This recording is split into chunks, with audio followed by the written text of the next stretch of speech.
pagiging tarakili.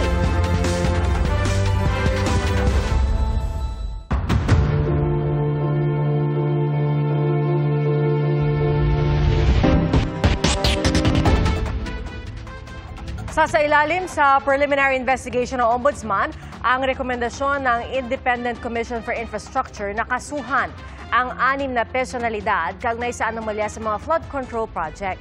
Kabilang sa mga inirekomendang kasuhan sina Senador Jinggoy Estrada, Senador Joel Villanueva at dating Congressman Zaldico. Saksi si Joseph Moro.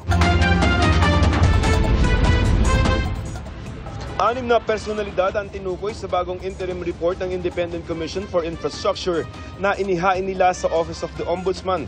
Alegasyon ng ICI na nakipagsabuatan umano sila sa mga kontraktor at grupo ni dating Bulacan District Engineer Henry Alcantara para kumbra ng kickback mula sa national budget sa pamamagitan ng mga proyektong pang-infrastruktura. Ang mga inirekomendang kaso ng ICI base sa mga testimonya ni dating Bulacan First District Engineer Henry Alcantara at mga assistant engineer na sina Bryce Hernandez at JP Mendoza tungkol sa mga manumalyang flood control projects sa Bulacan.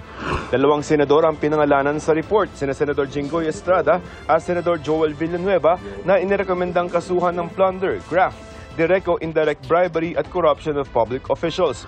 Ayon sa ICI, kinausap umano ni Estrada si Alcantara at sinabing may 355 million pesos siyang alokasyon para sa mga flood control project. Sagot ni Estrada, wala siyang tinanggap na anumang pondong nakalaan para sa flood control. Batay lamang daw sa sabi-sabi ang mga paratang laban sa kanya. Lilinisin daw ni Estrada ang kanyang pangalan at handa siyang dumaan sa anumang proseso ng batas. Si Villanueva naman binigyan daw ng 600 million pesos na halaga ng mga flood control project at 25% nito o 150 million ay personal na ibinigay ni Alcantara sa isang peng na nagtatrabaho umano kay Villanueva. Ayon kay Villanueva, pag-aaralan ng mga abogado niya ang basehan ng pagkakasama niya sa report. Hihintayin daw niya ang susunod na hakbang ng Ombudsman. Giit ng senador, siya mismo nagsiwala tungkol sa flood control projects na hindi na ipatupad. Parehong mga kaso ang inirekomenda ng ICI laban kay dating Ako Bicol Party List Representative Zaldico. Ayon sa ICI, naging proponent umano si Ko ng abot sa 35 billion pesos na halaga ng lampas 400 na mga flood control projects sa Bulacan mula 2022 hanggang 2025, galing sa mga proyektong inilista ni Alcantara. 20 to 25% ang hiningi umanong kickback ni Ko. Sinisikap naming makuha ang kanyang panig. Dawit din sa rekomendasyon ng ICI si dating Caloocan 2nd District Representative Mitzi Kahayon Uy. Noong 2022, 411 million pesos umano ng mga proyekto ang naaprubahan mula sa kanyang insertion sa GAA. 10% ang hiningi umano niyang kickback. Inirekomenda ring kasuhan ng Ombudsman si COA Commissioner Mario Lipana at dating DPWH Undersecretary Roberto Bernardo. Ayon sa ICI, si Bernardo ang tumulong kay Alcantara na maging district engineer. Proponent umano si Bernardo ng mga proyektong aabot sa halagang 1.065 billion pesos. Ang rekomendasyon ng ICI sasailalim sa preliminary investigation ng Ombudsman. But basically, many of them are ripe for the picking or ripe for action already, at least for PI.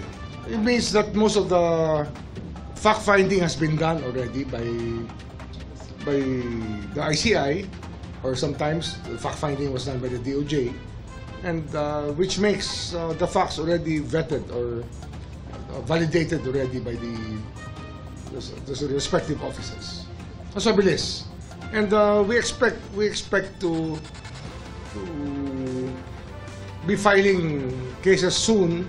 Ayon sa Ombudsman, sa Nobyembre nila target makapagsampa ng kaso sa Sandigan Bayan kaugnay sa mga flood control project. Target is really by November 25, we will have cases in the Sandigan Bayan.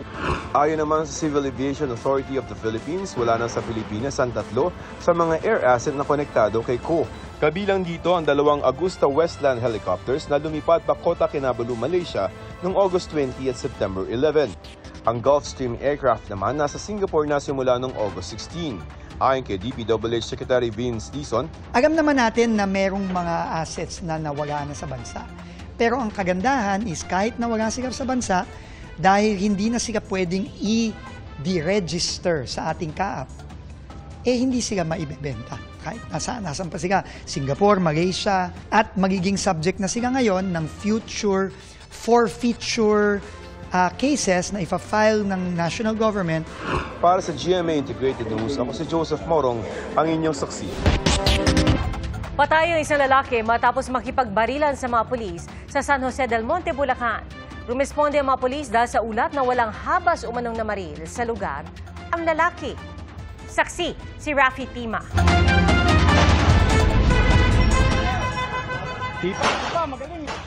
Sunod-sunod ang alingaw-ngaw ng putok sa kalsadang ito sa Barangay Muson South, San Jose del Monte, Bulacan bago mag-alas 2 ng hapon kanina.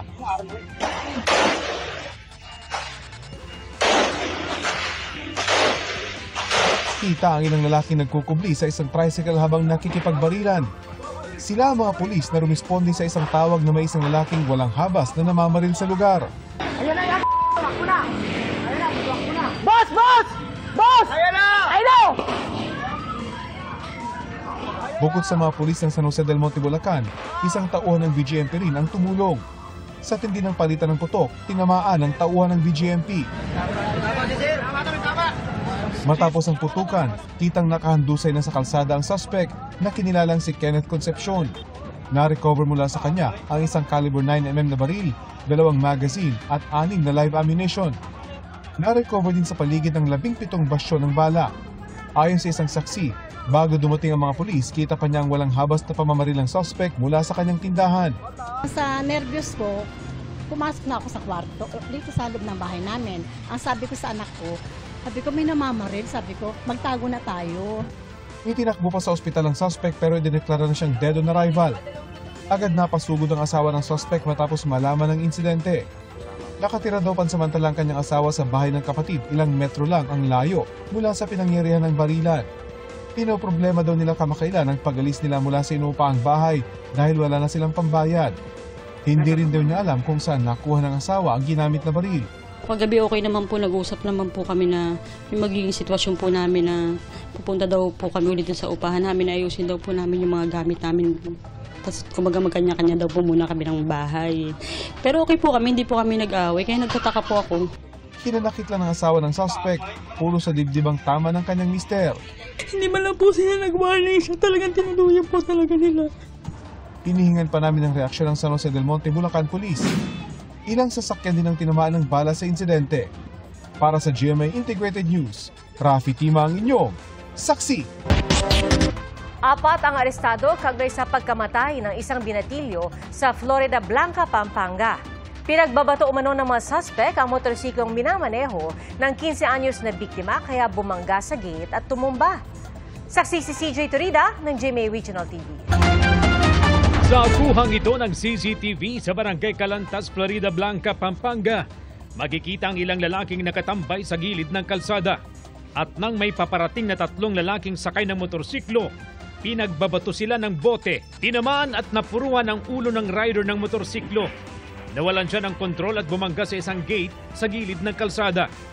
Ang karahasang yan, nangyari noong October 23. Nagkahamunan sila through online na makikita sila sa isang lugar doon sa Barangay Calantas sa Florida Blanca. Nung nakita na ng mga suspect yung mga victim na padating, nakasakay onboard sila ng isang motorcycle, pinagbabato nila ng bote. Dahil doon, binilisan ng driver yung takbo ng motorcycle until bumangga siya doon sa pader. Dinala sa ospital ang rider pero hindi na umabot ng buhay. Naka-confine naman sa ospital ang 2 angkas. Kwento ng kapatid ng isa sa mga biktima, gumagawa po sila ng project kasi nga po magpapasko, gumawa po siya ng parol. Nagabihan po sila ng hiram ng motor. Ihahatid po yung mga kaibigan niya. Sa ikinasang follow-up operation ng pulisya, nahuli ang pangunahing suspect sa krimen, gayon din ang 3 pa niyang kasama. Sinisikap ng GMA Regional TV na makuhanan sila ng pahayag. Para sa GMA Integrated News, CJ Turida ng GMA Regional TV, ang inyong saksi. Nadakip sa Dasmariñas, Cavite ang nag-awol na pulis na wanted sa iba't ibang kaso. Sangkot umano ang suspect sa sugal at droga.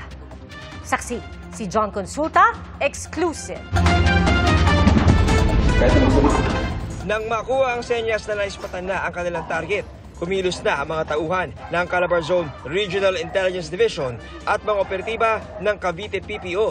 Sa gitna ng habulan, umalingaw-ngaw ang 2 putok sa di kalayuan. Sa bahaging ito ng Dasmariñas, Cavite, nasukol ng mga pulis ang kanilang dating kabaro. Okay. Mga pulis na ha? Ina-arresto ka namin. Don't po, girl. Ha? Don't po. May warrant pa pares ka. Arestado ang 42 anyos na suspect na isang awol na pulis. Ayon sa Calabarzon Regional Intelligence Division, patong-patong na reklamo ang kinakaharap ng pulis bago siya nag-awol. Nagsimula ito sa isang information na ating natanggap na allegedly meron isang pulis na nagche-checkpoint and pag nakita niya na yung mga papel hindi kompleto, kinukuha yung motorsiklo, no, at hindi na niya binabalik. Andyan yung robbery, andyan din yung physical injuries na mga kaso and violation ng 9165. Bistado rin sa surveillance ng Intel Division na pinagsama na ng awol na pulis ang iligal na sugal at droga sa kanyang mga lakad. Nakita natin na nagkakarakrus at ang ginagamit nilang pambayad is yung or pangtaya is yung droga. Itong dating pulis na ito ay nagpapakilala pa rin pulis, so nasisira yung buong PNP. Hindi natin pinapayagan na merong isang dating pulis o kahit pulis na sisira sa hanay ng buong Philippine National Police. Wala pang pahayagang suspect na idiniretso na sa bilibid. Ako po ay nagpapasalamat sa komunidad, no, dun sa mga information na kanilang binibigay sa ating kapulisan dahil napakalaking bagay ito. Para sa GMA Integrated News, ako si John Consulta, ang inyong saksi. Mga kapuso, maging una sa saksi. Mag-subscribe sa GMA Integrated News sa YouTube para sa iba't ibang balita.